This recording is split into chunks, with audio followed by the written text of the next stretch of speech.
Day 44. Gobrou's search ability has been improving and he is able to identify races he has seen before as well as have an idea of their strength.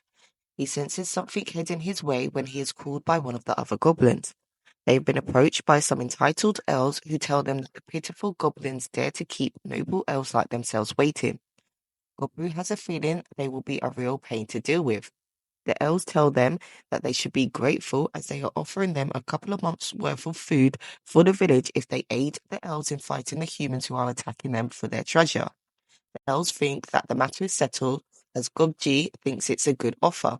Gobrou, however, refuses. He tells them that if they want someone's help, they should be more sincere about it.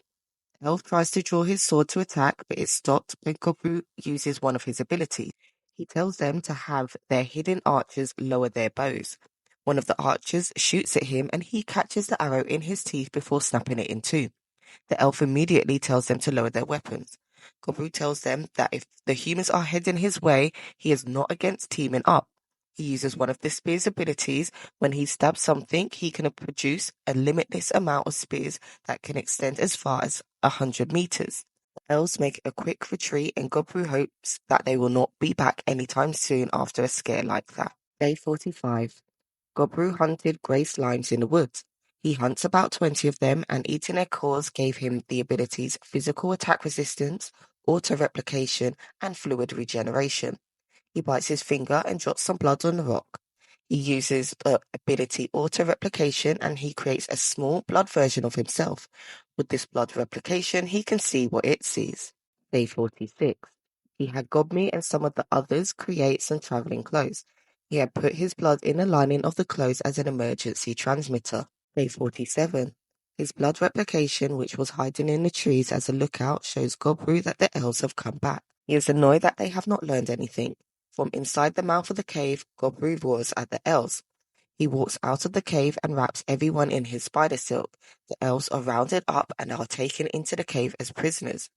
Gobrou asks why they are back. The leader elf tells him that his barbarism from the other day wounded his pride and that his lack of respect has earned him more than one death. A couple of the other elves apologizes and tells Gobrou that they did try to stop him, but he wouldn't listen. He tells them to consider their idiot boss as dead. The rest of the group will have mock battles with his people. Anyone who wins will get to live.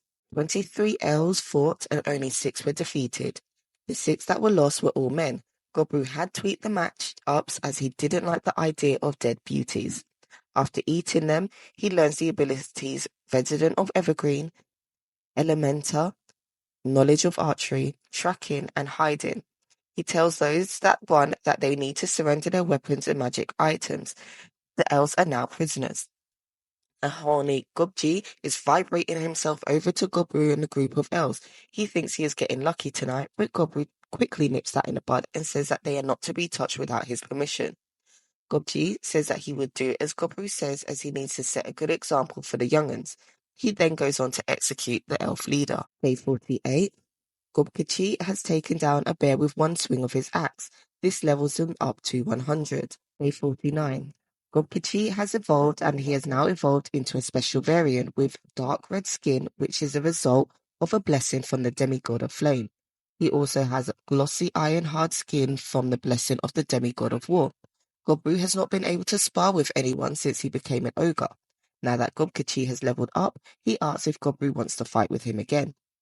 Gobrou agrees to the fight, and they go outside to spar. Again, it is a close match with both of them finishing up with a punch to the face. Gobrou remains standing, but Gobkachi falls after being hit. Gobrou mentions that he won because he has superior combat skills, but the fight proved to him that Gobkachi is really his rival. That night, he is exhausted from the intense sparring when he sees a shadowy figure. The figure apologizes, but says that the gift is the least that it can provide. Gobrou obtains kin of blank. We don't know yet. He suddenly wakes up in bed. Day 51. Gobi is leading Gobrou somewhere. Gobrou believes that Gobkachi must have been good inspiration as they now have 4 more hobgoblins. The alchemist has tested them for aptitude and believes that one of them has the potential to be a mage, one is suited to be a cleric. He introduces himself as Gobji and says that he will try his best to heal as many people as possible. Obse also leveled up and is now a half spell lord. She shows the markings on her arms and mentions that lords don't usually have them.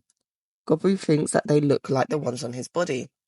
Hobsei says she is overflowing in mana and wants to test her new abilities. She goes outside and sets a nice chunk of the forest on fire. She says that she thinks she can cast the same spell another 20 times. Gobrou explains that if you have a half in front of your lord name, that you're not quite as powerful as you would be as a full lord. He provides her with new equipment to celebrate ranking up. Gobrou thinks it's because of him that evolutions are happening a lot in the village. He speculates that the environment of the first month of the goblin's life can have a major effect on their growth. There are some goblins that are not happy with the growth in the village. Day 52. Gobrou and Gobkichi are heading back after having a good hunt. They are approached by some elder goblins. They tell them that they have been hanging in there hoping that things would turn around. However, the youngsters are leaving them behind and they can't get any action, so they want to leave the village. They ask him why he isn't trying to stop them. He said that they had their own gear, so if they want to leave, they can, but he does give them a parting gift of a knife. Day 53. While searching in the woods, we see an orc dragging a human it had killed. Gobrou attacks and kills the orc from behind. He learns a new ability, Monster Tamer. When he gets back, later that night, the alchemist presents him with a bottle of alcohol. Day 54. Gobrou tells the goblins that the older generation of goblins have left the village and that if anyone wants to join them, he won't stop them, but will give them parting gifts. No one wants to leave. Day 55. Gobrou is trying to make earrings that contain his blood. He wants to use them as communication devices. Day 56. He tests the communication devices with Gobmi. After making sure they work, he gets to work on making enough for the village. Day 57. Gobi takes out a tri-horn horse. She knocks it out and Gobrou uses his new acquired monster taming ability on it. He tells Gobi that it should work well as their first familiar. Day 58. Gobrou has tamed a grey bear as a familiar, which he uses to chase down some wolves. The head of the black wolf pack became his pet and serves as a bodyguard for the human girls. Day 59. The redhead rookie warrior manages to take on a kobold by herself. Even though Gobrou had to arrange for her to fight them one-on-one, she manages to beat 3 of them. Gobrou was eaten and the redhead asks if she can eat some. As it isn't poisonous, Gobrou agrees. She takes a bite and then finds out that she has a new job. She was able to beat a deer and can now hunt differently. Her new job is more swoldat. She needs to eat monsters every now and again or she will die.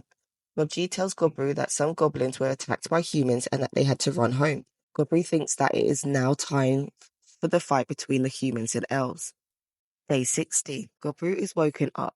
He senses that the kobolds are being chased by something. He gathers a few of the goblins to fight whatever is chasing the kobolds. They are being chased by a magically animated skeletons. Their weapons don't seem to be working against them much. Gobrou senses that the one that is creating all the skeletons is hidden somewhere behind the horde. When Hobsato manages to destroy one of the skeletons when she hits it with the scabbard of her blade, Gobrou realizes that weapons won't work but brute force will.